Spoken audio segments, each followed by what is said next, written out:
Okay, I feel like everybody has their own priorities and things that they spend their money on. With your clients, what have you seen that a lot of people have their priorities of? Vehicles. People love their trucks in southern Utah. So everybody likes to spend $60 or $70 or $80,000 on their trucks. So that is, they just love spending money on trucks. Well, they save money on taxes, right? That's their main goal. Says the guy who got here in his new truck. I don't know if it's new. It's new to me. It's definitely not 80 grand. It's a 2014 GMC Sierra. And you guys with your new Tahoe. And they do like their toys. In southern Utah, people have trailers and side-by-sides and boats and things like that. There's a lot of that. So people tend to spend their money a ton on that too. Yeah, but generally they can't write that off, right? If you structure it right, they can. I guess that's true. Okay, how do you structure it right? Like for trailers, for instance, a lot of times the contractors will go and they'll put their trailers on the job site, and so then they can use that as their mobile office, and so that's how they write it off. So Yeah, that makes sense. that's just one example. The side-by-sides, I have a client that they show mountain property, and so they bring their side-by-sides up to the mountain, and they bring their clients on their side-by-side, and they drive around and show them mountain property, so they're able to write it off that way too. So basically, as long as you can show a reasonable business use, then you're fine, right? Yeah, I mean, sometimes you got to be careful not to stretch it too much. Yeah, but because there's a kind of a line there, maybe a little gray line. in some people's minds, there's no line. It's just it's all deductible. If you spend the money, it's deductible. But yeah, those are just things we've been able to find my clients things that they can spend their money on that they would normally use anyway, and use it in their business and write it off. Mm-hmm. So you definitely recommend speaking to an accountant or a CPA before you make a big purchase like that, because there might be a way to save money. Yeah, Definitely. I tell my clients, if you just call me for a 5-minute phone call, sometimes I can save you a lot of money, a lot of headache, and a lot of time. So I tell my clients to do that every time they're going to make a big purchase, and they typically do. And I don't bill them for a 2 or 3 minute phone call, so it's a quick way for them to save money and get the right answer. Sometimes. Jordan doesn't do that. No, do not do that. Okay, well, if you had a client who was trying to be more financially responsible, what advice would you give to them starting in a new year? What could he do for planning purposes? Watch your financials. I would say you've got to take a look at your financials at least once a month minimum to see where you're at. Make sure that you're profitable. You got to be more specific. Do they watch them by them sitting on the desk, or how do they watch their financials? What do you mean by that? Yeah, either get with your accountant on a regular basis and look at your balance sheet, your P&L. Make sure you're profitable. Your profit and loss statement. Listen, we all get tongue-tied when it comes to financials. It's not fun, and so I think the biggest point is make sure you know where your money's going. You know, people like to spend money, and their business makes money. They pull the money out, not really realizing the impact of doing that. So you got to understand what you're spending your money on, and this is a swear word to people that don't like money. You have to budget. Yes. I don't like the word budget either. It's boring.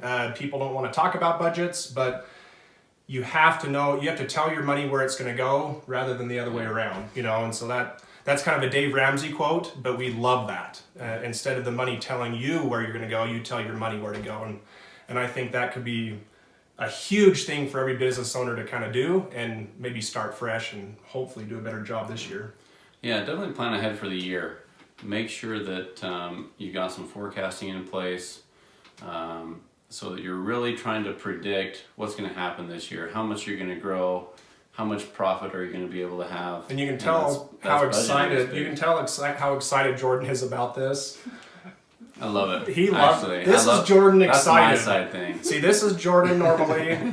This is Jordan excited. It's kind of true. So this is Jordan so thrilled about forecasting and money. But I love graphs and charts. As long as it's dealing with financial stuff, I love it. How do you save money in your day-to-day life? How do you save money in your day-to-day life? I'm gonna let Jordan go first. I set aside just a certain amount every couple of weeks. For what? That goes into my savings. Another amount that goes into my IRA. No, And Jordan, another amount that goes into my stocks. don't forget the main way with respect to food. Tell everybody how you save money with food. I know. He'll just have some of Mandy's. Jordan will just have some of his wife's. That's Oh, always, yes.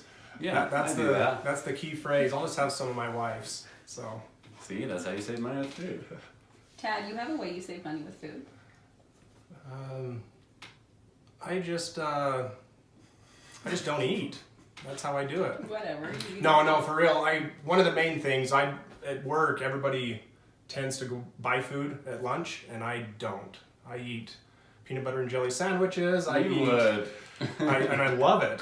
You That's seriously one of would. my favorite things for sure. So, I bet you the average person spends $7 to $10 a day when they eat out for lunch, and so I don't hardly ever do that. So that saves $200 or $300 a month by doing that. So that to me was one of the big ways I save money for sure.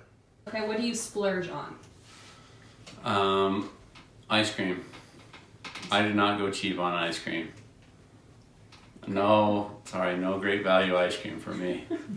It's either like Breyers or I don't go not Tom and Jerry's. Is it Tom and Jerry's? Yeah, Tom and Jerry's. Ben and Tom and Jerry's is the movie, dude. I know. What's that ice cream? Ben and Ben Jerry's. Ben and Jerry's. Yeah, I don't do Ben and Jerry's. Oh, that is classic. It's sugar overload, and it only comes in like a thing like this big. I don't skimp on my supplements. Things like protein and those kinds of things, I don't skimp on those typically. So that's where I splurge for sure. Okay. What about like bigger items? I would say probably Apple products. I pay the extra because I've always liked Apple and they always work. And I always just like using Jordan stuff so then I don't have to pay for it. Yeah, that's for sure. Tad mooches, that's how he saves money. That's so true. Hey, listen, there's a lot of truth to that. So to sum it up, meet with your CPA, CFO, and make sure that you have your forecasting ready for the year, your budgets, and make sure that you're profitable this year. And if you guys do want to find more ways to save money kind of in your daily life, please leave a comment below. We would love to do another video and talk a little bit more about that. There's a ton to talk about. We mentioned just one or two in this video, but we love talking about opportunities to save money.